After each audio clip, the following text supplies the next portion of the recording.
और यूक्रेन की जंग में नॉर्थ कोरिया के हथियार तबाही मचा रहे हैं। किम जोंग ने रूस को जो पुराने हथियार दिए हैं वो बेहद घातक साबित हो रहे हैं। यूक्रेन की फ्रंट लाइन पर किम जोंग से मिले हथियारों को रूस के सैनिक इस्तेमाल कर रहे हैं।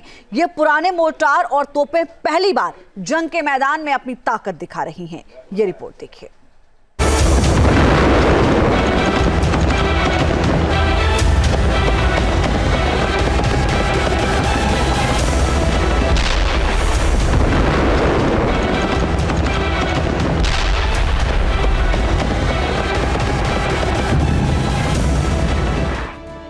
यूक्रेन को तबाह कर रही किम जोंग की तोप।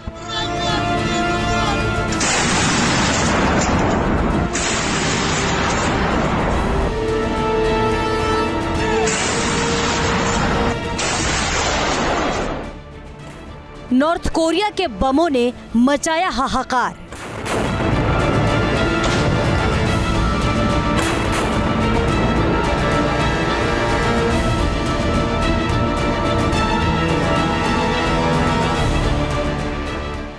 पुतिन की सेना, किम के हथियार, तबाही बेशुमार।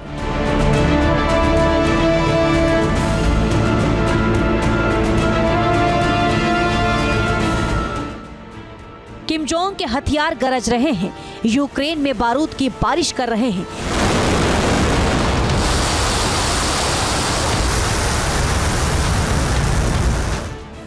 जेलेंस्की की सेना के फ्रंट लाइन पर किम जोंग के मोर्टार और बम काल बनकर तबाही मचा रहे हैं।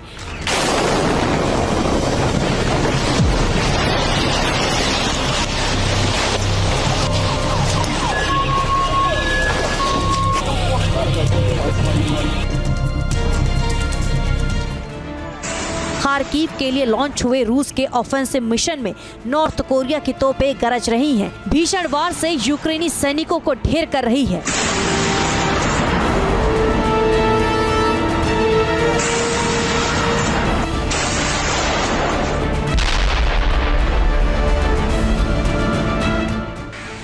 ड्रोन और मिसाइल हमलों से तबाही मचाने वाला रूस किम जोंग के तश्क पुराने हथियारों से यूक्रेन को बर्बाद कर रहा है। 70 और 80 के दशक में बने नॉर्थ कोरिया के हथियार इस जंग में बेहद घातक साबित हो रहे हैं।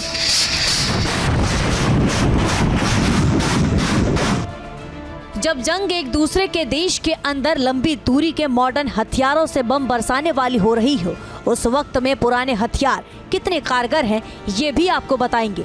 लेकिन उससे पहले ये जान लीजिए कि किम जोंग के कौन से हथियार हैं जिनका इस्तेमाल रूस की इन्फेंट्री कर रही है। नॉर्थ कोरिया ने रूस को 60 mm के मोर्टार शेल दिए हैं। 140 mm के मोर्टार शेल्स को भी वॉर फ्रंट पर पहुंचाए हैं। रूस की 76वीं एयर असॉल्ट डिवीजन इन हथियारों का इस्तेमाल कर रही है।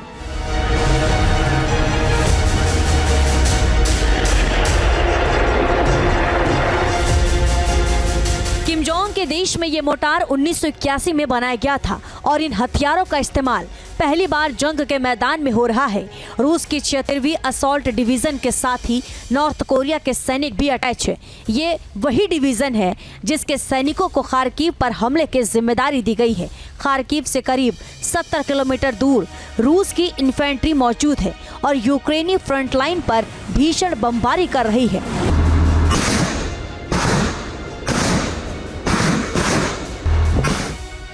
यूक्रेन पर हमले के लिए नॉर्थ कोरिया ने कोक्सान आर्टिलरी गन भी रूस को दी है। इस आर्टिलरी गन को 1978 में बनाया गया था। यह आर्टिलरी गन 170 mm के गोले दागती है और 5 मिनट में 2 राउंड फायर कर सकती है। कोक्सान आर्टिलरी गन 40 किलोमीटर दूर तक हमले में सक्षम है।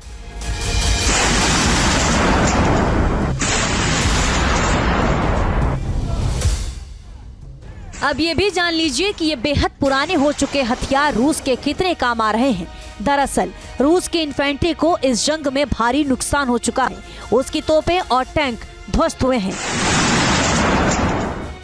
यूक्रेन दावा करता है कि उसने रूस के 5000 से ज्यादा टैंक तबाह किए हैं, जबकि सैकड़ों आर्टिलरी पोजीशन को भी तबाह करने का दावा जेलेंस्की करते रहे हैं। ऐसे में नॉर्थ कोरिया के पुराने हथियार रूस की इन्फेंट्री को ताकत दे रहे हैं।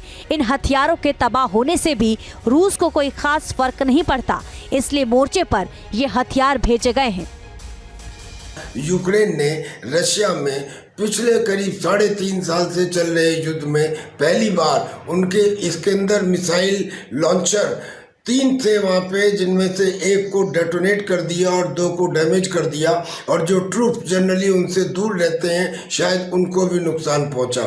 यानी यूक्रेन पूरी तरह से युद्ध में नए तरीकों का इस्तेमाल कर रहा है। यूक्रेन जंग में नॉर्थ कोरिया ही एकमात्र देश है जो रूस की तरफ से सीधे तौर पर युद्ध में शामिल हुआ है। किम जोंग के सैनिक इन पुराने हथियारों को चलाने में माहिर हैं और ये दशकों पुराने हथियार यूक्रेनी सेना को ध्वस्त कर रहे हैं।